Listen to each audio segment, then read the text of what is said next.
the wines of South America. Welcome back. Before we begin, take a moment to notice your breathing. You don't need to change it. Just notice the rise and fall of your chest. With every exhale, imagine you are releasing the events of the day.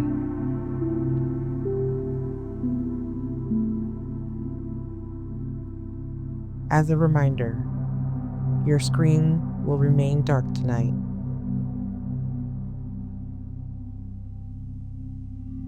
There is nothing you need to see.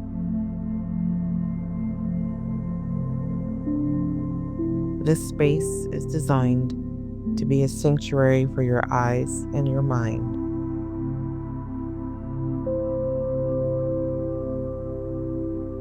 Simply let the sound of my voice guide you into a state of deep relaxation.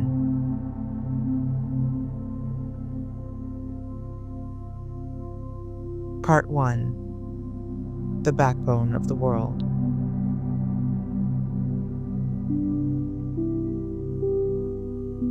Imagine the air is so crisp and clean, it feels like glass. You are standing at the foot of the Andes, the great backbone of South America.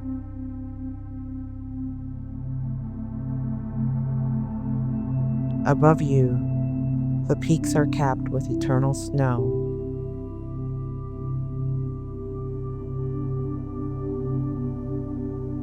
Glowing a soft, pale blue in the moonlight. Below you, the vast plains of the continent stretch out into the darkness.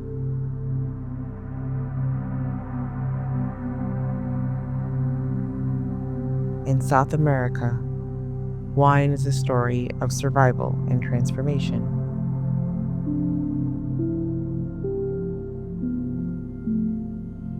It is a journey from the coastal edges of Chile to the high desert plateaus of Argentina.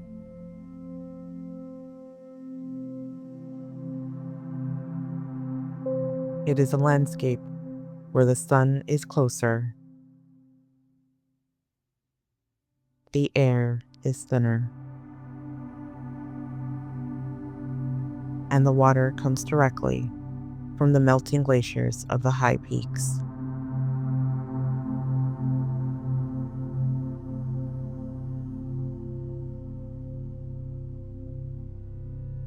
Wine arrived here in the mid-1500s,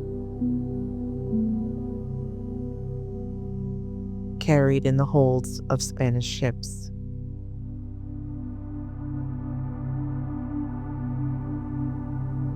It wasn't brought for profit, but for spirit.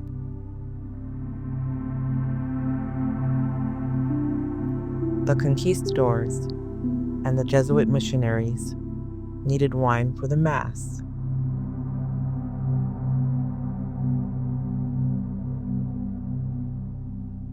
And so they carried the mission grape,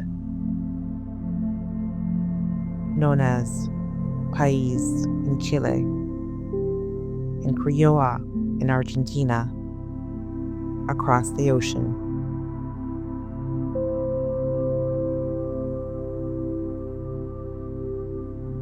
As you settle into your blankets, imagine those first vines being planted in the dusty earth.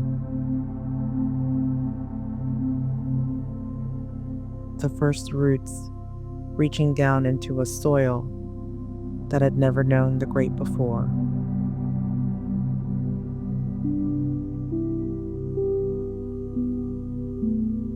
Part 2: The Desert Oasis.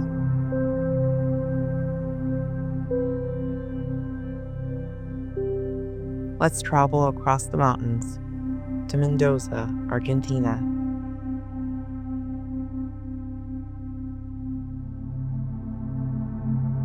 Here, the landscape is a high-altitude desert.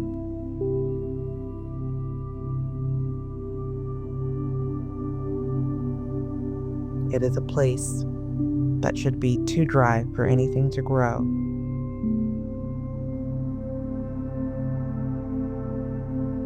Yet, it is one of the most lush wine regions on Earth.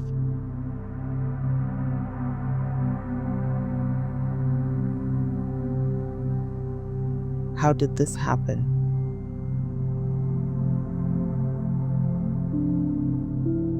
The answer lies in the ancient wisdom of the Warpe people.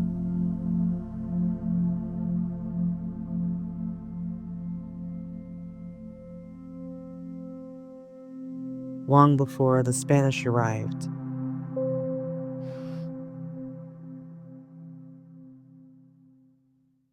they built a complex system of hand-dug irrigation channels.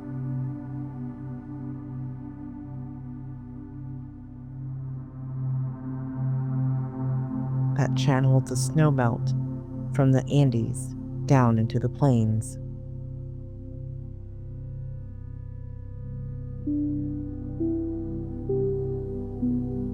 Imagine the sound of that water.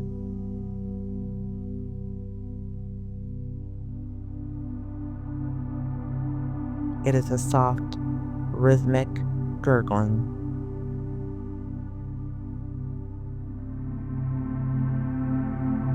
Flowing through the stone channels in the cool of the night.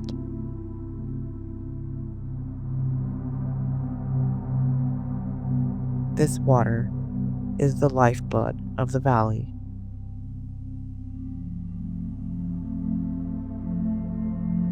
Without it, the desert would take back the land.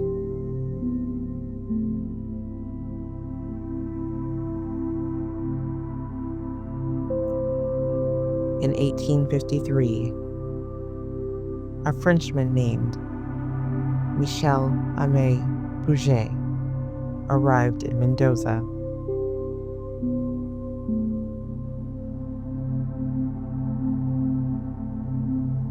He brought with him a grape that was struggling in France.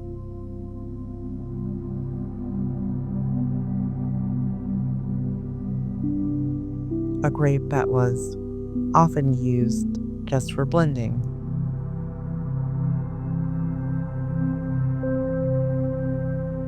Because it was difficult to ripen in the cold French rain.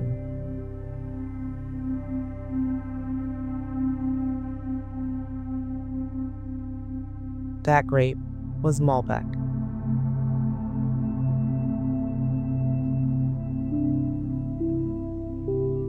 In the intense, high-altitude sun of Mendoza,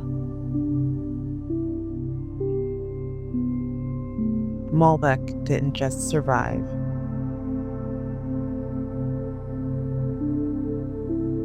It flourished.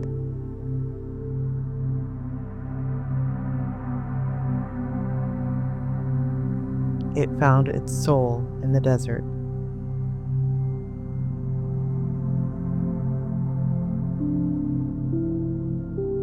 The skins grew thick to protect the juice from the sun.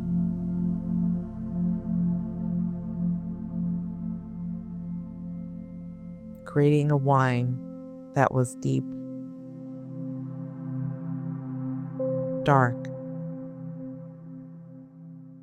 and velvety.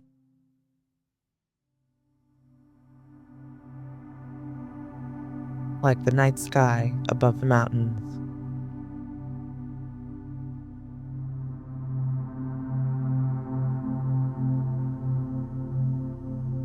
As we pause here by the cool mountain water, I want to thank you for joining me on this journey.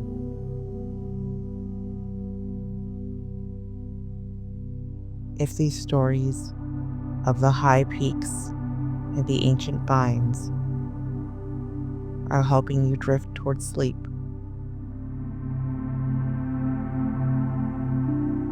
I invite you to gently leave a like on this video.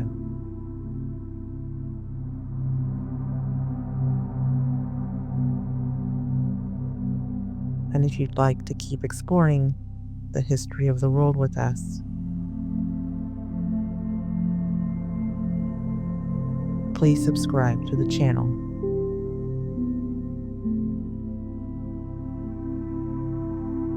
But for now, there is no more effort required of you.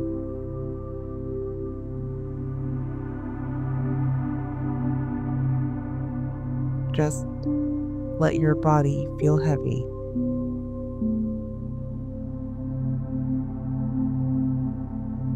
Let your mind stay still.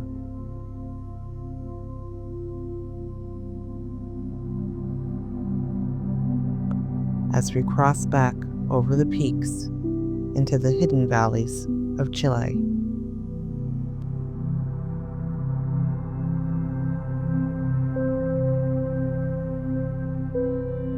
Part 3: The Lost Grape.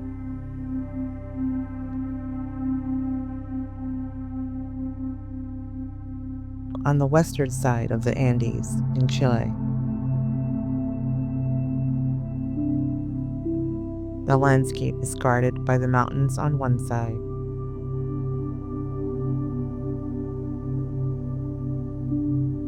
and the cold Pacific Ocean on the other.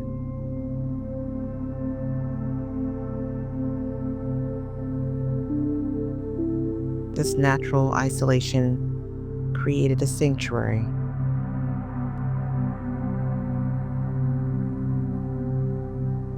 When a tiny pest destroyed almost all the vineyards in Europe in the 1800s.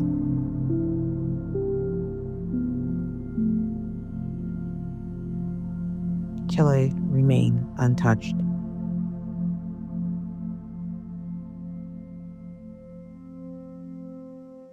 It is one of the few places on Earth where vines still grow on their own original roots.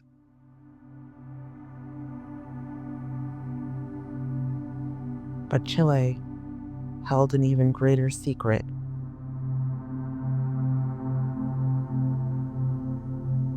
A ghost story of the vine.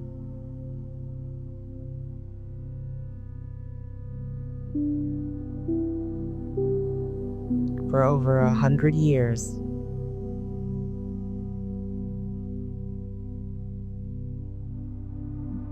Chilean winemakers thought they were growing Merlot.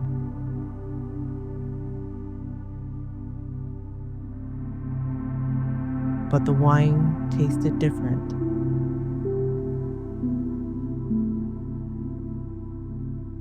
It was spicier, with notes of green pepper and black plum.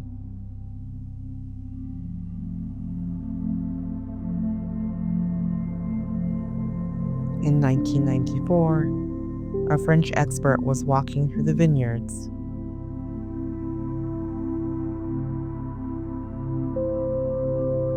And noticed something strange about the leaves and the way the grapes ripened.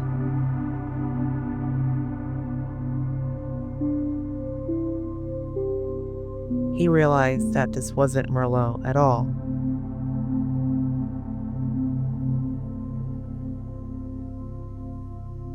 It was Carmenere, a noble grape of Bordeaux that had been thought extinct for over a century.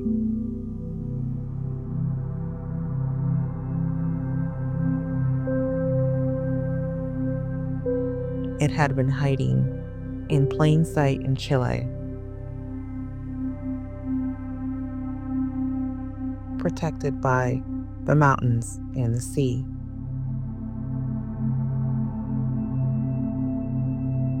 Imagine the silence of that discovery. a lost lineage rediscovered in a distant land.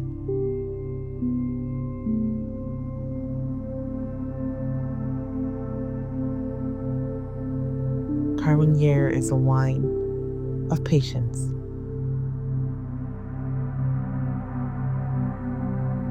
It stays on the vine longer than almost any other grape.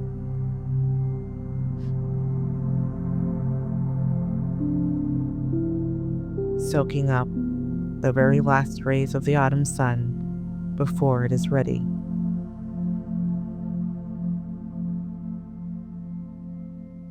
It is a reminder that sometimes being lost is just another way of being found.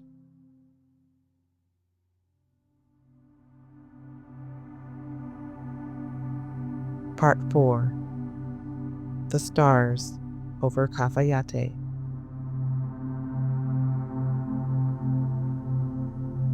Before we let the night take over, we travel further north.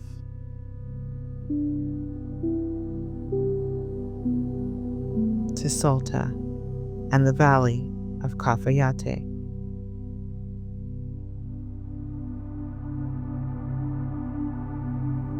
This is one of the highest vineyard regions in the world. Some vines grow at over 9,000 feet above sea level.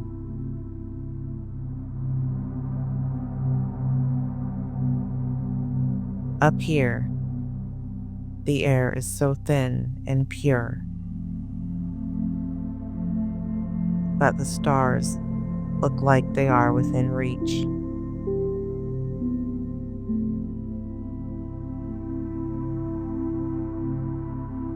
This is the home of the Toronto's grape.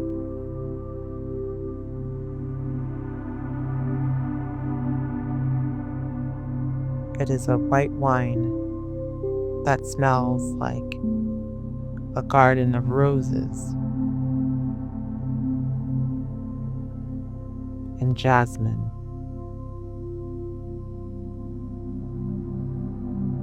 But tastes crisp and bracing, like the mountain air itself.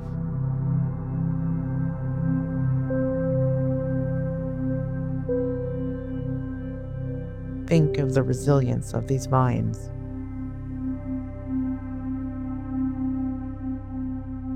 They endure freezing nights and scorching days.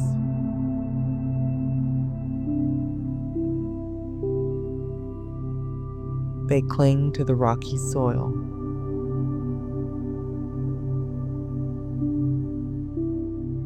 They produce fruit that is intense and fragrant.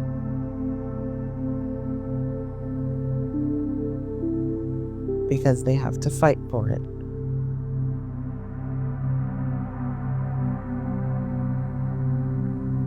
There is a beauty in that struggle. It reminds us that even in the harshest environments, something delicate and fragrant can emerge.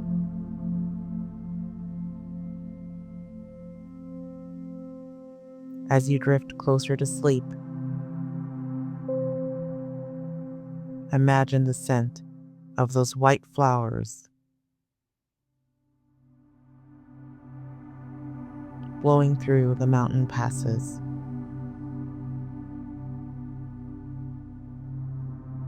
Carried on a cool nighttime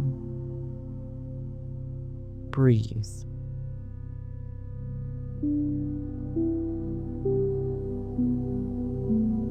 Part 5. The Sleep of the Andes.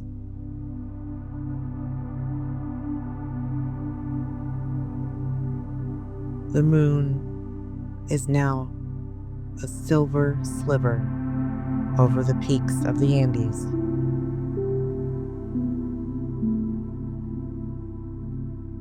From the high deserts of Argentina to the deep, hidden valleys of Chile,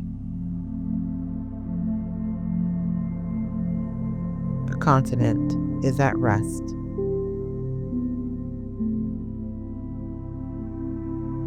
The irrigation channels are quiet.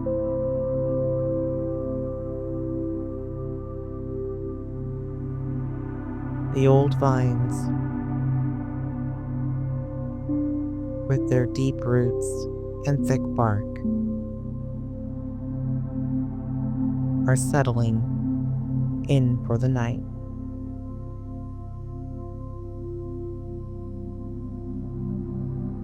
Feel the vastness of the space around you.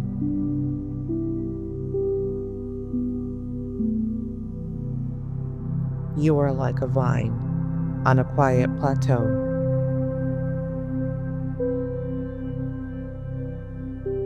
Safe, grounded, and undisturbed. The mountain air is cool, and your blankets are warm.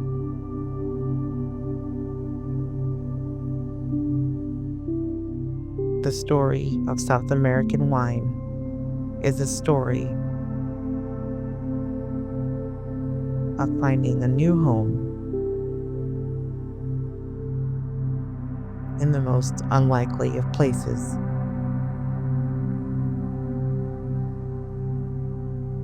It is a story of rediscovery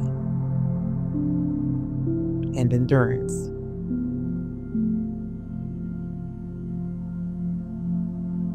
And tonight, that story is your lullaby.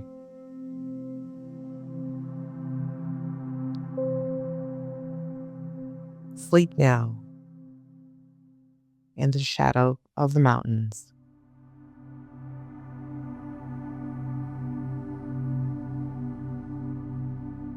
Sleep now and be well.